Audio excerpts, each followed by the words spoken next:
I had a very successful corporate career for almost 16 years, both in London, in Dubai, and in Pakistan. I was working with some of the top management consultancy firms like Accenture and PwC.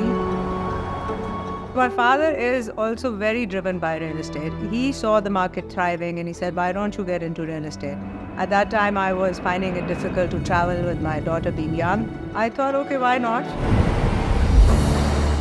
I had zero sales experience. I've never worked in sales. Of course, there was a lot of client interaction jobs that I was based in because consultancy is all about client management, but zero sales experience. And I think that has been the recipe for success for me. Not having that sales background, but developing deep understanding of the market, being passionate about the work that I do.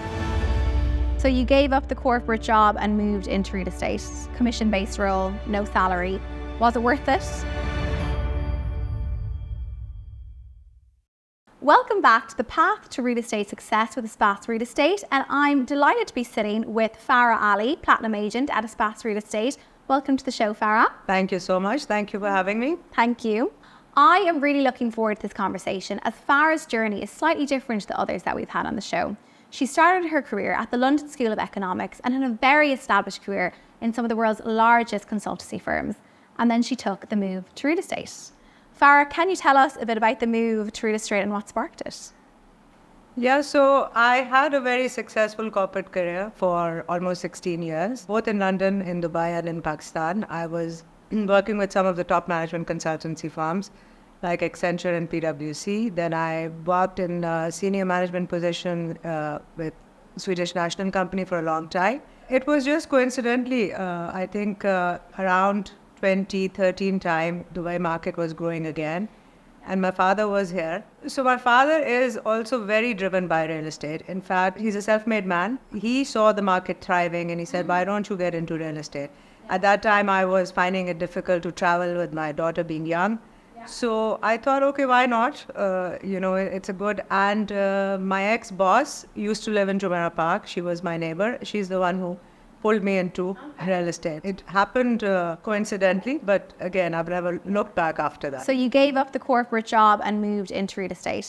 Yes. And you had no sales experience. I had zero sales experience. I've never worked in sales. I was always in management consultancy. Of course, there was a lot of client interaction jobs that I was based in because consultancy is all about client management, but zero sales experience. And I think that has been the recipe for success for me. Not having that sales background, but developing deep understanding of the market, being passionate about the work that I do, being driven by the real estate of Dubai itself. And I think that's what has kept me going. Well, property is about people, and I think that's something you really get right. Yeah. Can you remember what your first 3 months were like? No sales experience. Oh you my landed God. on the sales floor, did you? My first 3 months were like, I didn't know what hit me. Like, I remember my boss, my first day of my job, and my boss sat me in front of the phone and she said, okay, we're going to start doing some cold calls today. So you're going to do a cold call. And I was like, me? I'm going to do a cold call? I've never ever done a cold call in my life. But I think that way, it was a great learning in my first job. I got trained to say the right things because you get so many cold calls. I mean, the nature of the industry is such that it's built on that. However, I know how to engage with people and not say the right things because I get cold call being an investor here in Dubai. I think people need to understand how to make the right cold call. So I think there is a trick to that and you can master that. And I really learned a lot from that. And you probably brought your own skills from your corporate job. I remember the first call, my throat was dry. It was a very, very difficult task for me. But as it grew and when I made my first sale out of a cold call, I realized that it can really be the recipe to success. And I ended up being the top agent in the company because of cold calling.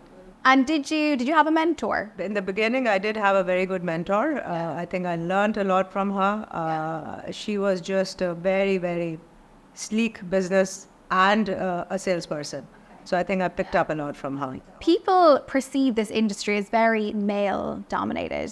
Did you have that opinion when you joined the industry? Did you have any doubts? No, not at all, I would say. I think as any industry, I think it's more about the individual. It's about bringing in your own professionalism. And I've always considered myself an equal in the industry, whether it was the corporate sector or whether it was at within this industry. It's always equal, and I've always had good opportunities throughout. In fact, I think being a woman has always added a little bit of additional benefit, because I feel that when I meet people, especially the end users, people who are looking to buy homes, I think that level of patience and understanding and that emotional journey that you take with them, I think a woman can add a lot of value over there. So I think that's a good advantage. You worked in Dubai real estate for 8 years until you made the move to Espace. And I've no doubt you were probably headhunted daily.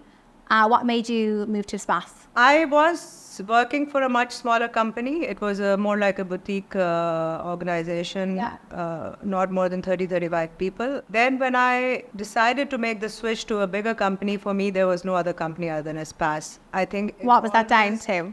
Its name in the industry? I think its name in the industry, it has a lot of competitive people in here. I think just the ambience and the atmosphere. I wanted to work with professionals who were driven, like-minded people. I think you find a lot of like-minded people. And would you say you get freedom, flexibility in Espace?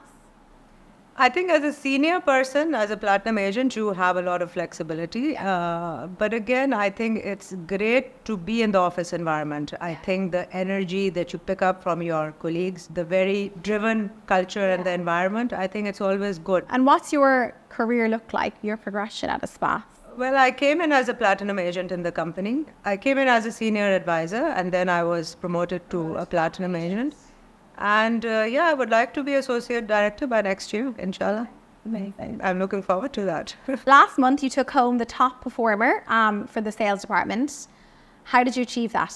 I think it's just all about the relationships at the end of the day. It's how you manage your relationship. It's how you persevere. It's how you stay engaged and connected. It's how you understand what your clients are looking for, and never dropping the ball. I think that's very important, because a lot of times you're talking to a client, sometimes even they don't know what they're looking for, and then you're with them on a journey, and then one day you'll find out they've gone somewhere else.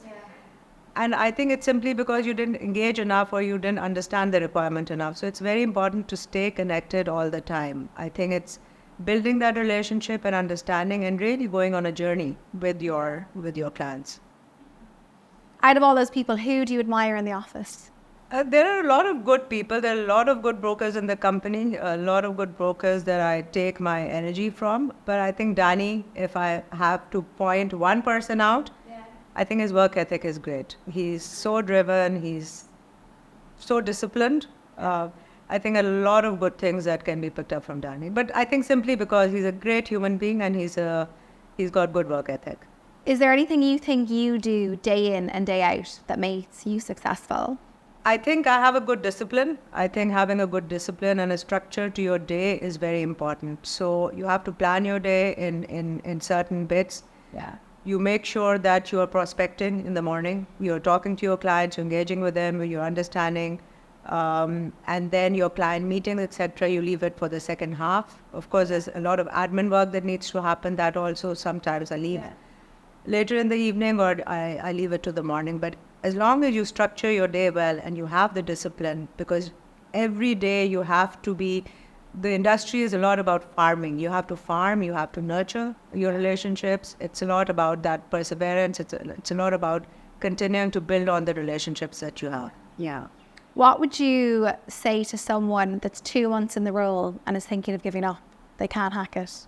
2 months is nothing. It takes you time to pick up the tricks of the trade. Real estate is not easy, especially because you have to get yourself out there. You have to start engaging. You have to start building up your product knowledge, which is so important. 2 months, you're not going to learn anything. It's just not enough time.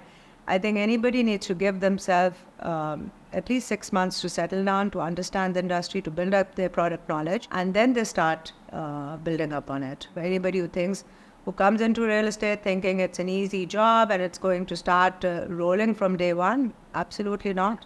It's like any other job. I think Espace is such a powerhouse by the nature of it being a large agency.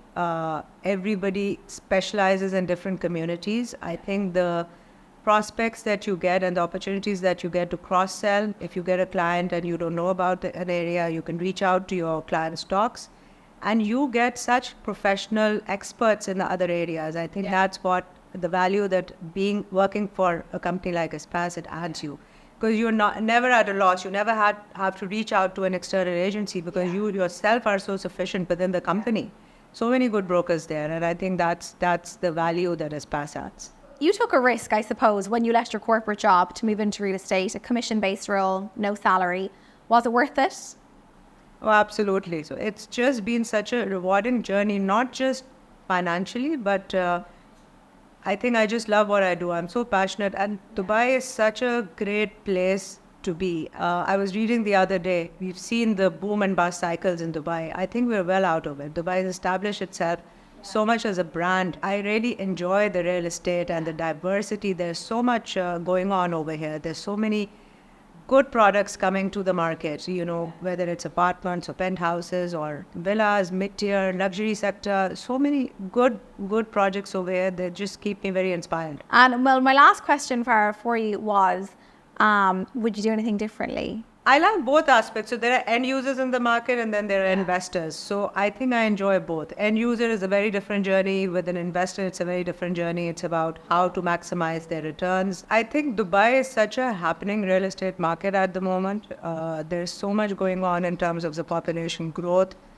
The plans, the long-term focus that the leadership has in terms of continuing to deliver more.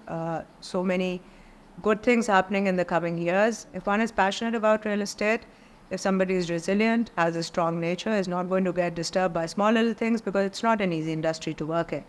But I think if somebody's got the persistence, if somebody's got the passion and a little bit of intuitive and that client focus, I think one can do very well in real estate. Thank you so much for tuning in, and thank you, Farah, for joining us. Thank you so much. Stay tuned for episode 4.